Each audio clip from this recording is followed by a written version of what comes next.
Hey guys, hope you're having a great day today. My name is Daniel and I'm the High Mileage Helper. On this channel, my goal is to be able to help you learn more about the RV transporting industry, as well as give how-to videos for your truck, and then give recommendations along the way. And so this is our first time meeting. Just consider subscribing, hitting the like button if you get good value.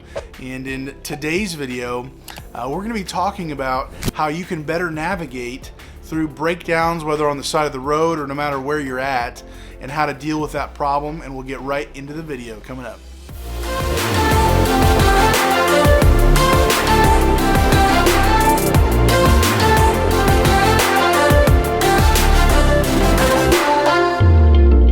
So to be completely honest and upfront with you guys, I didn't actually plan on making this video for some time.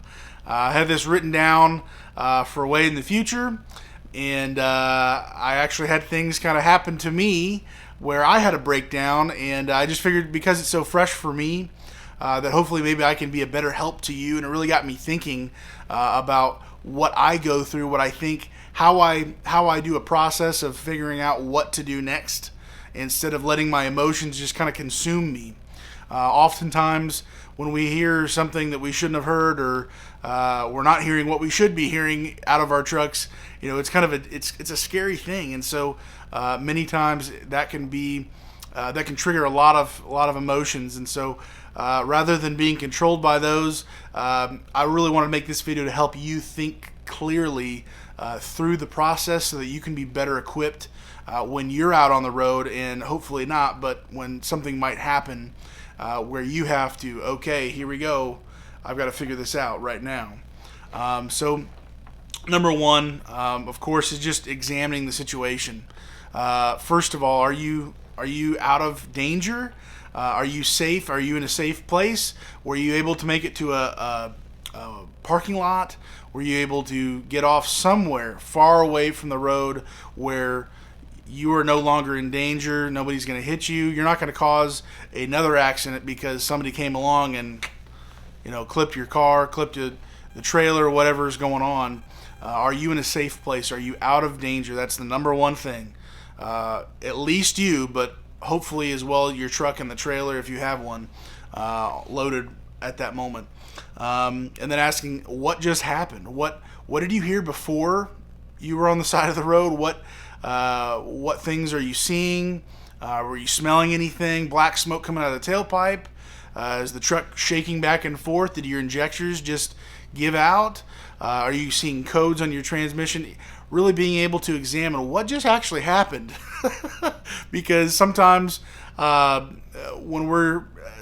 many times we can go on autopilot just driving down the road. When we have such a good routine on certain loads, it can almost be like, oh yeah, I'm here already. Wow. So being able to, you know, did I start hearing some clicking sounds? Did I hear some knocking sounds? What's really going on? Being able to properly evaluate what just happened. The next would be, where am I? What state am I in? That seems like a ridiculous question, but did I just cross the border into a new state? Did I just go into a new town? Where are you? Pausing once you're in a safe place, being able to look up on GPS, okay, I'm here. This is the biggest city closest to me. I just passed this little town back here. Being able to know where you're at, what can you get to as safely as possible. The next exit hopefully is just, you know, right there. But being able to look at that's a great question to ask. Then what is around me? Are there mechanics? Are there safe places to sleep at night? Being able to know the kind of, and usually that's based on how big the town or the city is, whatever. But being able to look up and see, okay, so where are things at around me?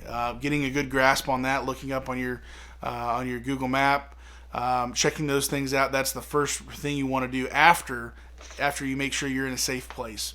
Number two, being able to evaluate your needs. If it's at the beginning of the day, you've got daylight, you have a little bit more options during the day. If it's at night, You're probably going to be needing to go to bed soon, so you need a safe place to sleep. It might be that your truck and trailer, you have to abandon that and be able to go to a hotel for the night if things are really that bad. I'm just trying to give general ideas, but being able to evaluate what your needs are. Food, shelter to a certain extent, and being able to go to the bathroom as well. If you are close to a Walmart, that's a great place to stay. If there's anything nearby where you can actually get to and be able to kind of just survive for the meantime, if the truck is down, that's number one, got to be your priority.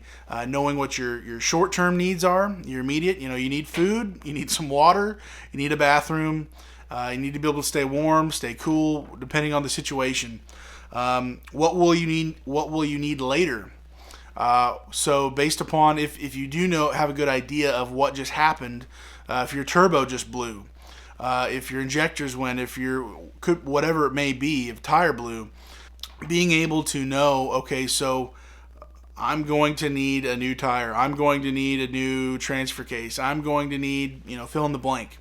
If you are able to get that good idea of what you do need long term, start looking into that. Start putting in things on Google, searching for signs and symptoms of this, or it could be many different things.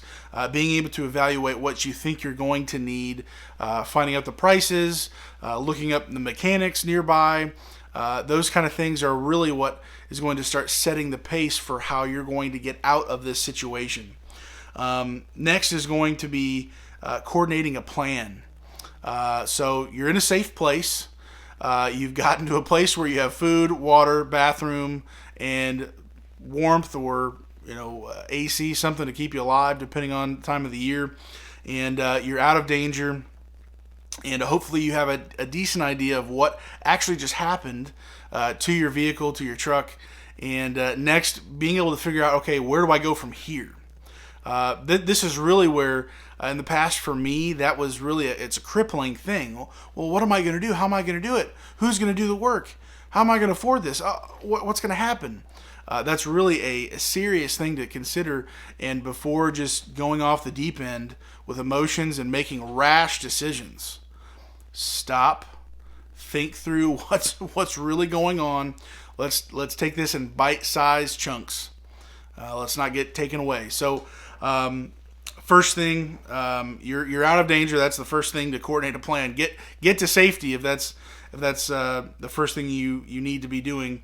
Finding out what's actually wrong. Maybe you heard some noises, but you have no clue. Well, first off, you're probably going to need to go to a mechanic or have a mechanic come to you. That can be kind of expensive. Being able to do that, being able to ask other people who know trucks, who know whether they're mechanics or they've just worked on their own vehicles for a long time, being able to find out what's going on and maybe have a better idea what actually just happened from others around you. In this industry, RV transporting industry, there are so many people around who are willing to help diagnose. Maybe they can't see it. Maybe you could send pictures, but being able to help you figure out what's going on, because the truth is there's other people who've gone through way more than us, and they most likely don't want you to have to go through what they went through. I know that's the case for me, and so they want to help, and so don't be afraid to reach out and get help from somebody while you're trying to coordinate a plan. Find out from others around you what it might be. If possible. So finding what the problem is certainly is the first part. Being able to find the right person to do the work. Many times that can come from other people around you who are maybe nearby. Kind of sending out the call, sounding the alarm to all the other transporters out there, anybody in the area possibly. And then next, being able to find those parts. Now maybe whoever's doing the work wants you to buy the parts through them, but if possible, being able to buy the parts yourself without having the markup, being able to find the best price for what you need. There are many places around the country that salvage yards or used parts or whatever organizations that can even deliver to you. And so being able to find those parts after you know what it actually is. Don't go buying parts if you still don't really know for sure what it is. That's silly. Don't do that. But once you do know for sure, being able to find those parts and have them either shipped or ordered or whatever you need to do to have them come in, and then being able to find a way to make that all coordinate and happen. Being able to have the parts shipped to that mechanic or shipped to someplace nearby, the nearest post office, whatever it may be. If you're in a breakdown and you're not shipping your truck home, you've got to have the work done right there. You can't afford to be spending a whole lot more time. It just needs to be fixed now. If that's the case, then having those parts delivered somewhere and then bring those parts to the mechanic if it can't be shipped directly to them. So after following these points in this process of trying to navigate through a breakdown, which can be ugly at times, you're going to now be able to hopefully save some money, be safe while you're doing it, and get back on the road as soon as possible so you can keep making money going down the road in this industry. And so I hope this was a help to you. Just kind of put these thoughts out. If you have any questions, reach out to me, let me know. I'd love to be a help any way I can to you. And hope you're doing well. Stay safe. God bless. And we'll talk to you later.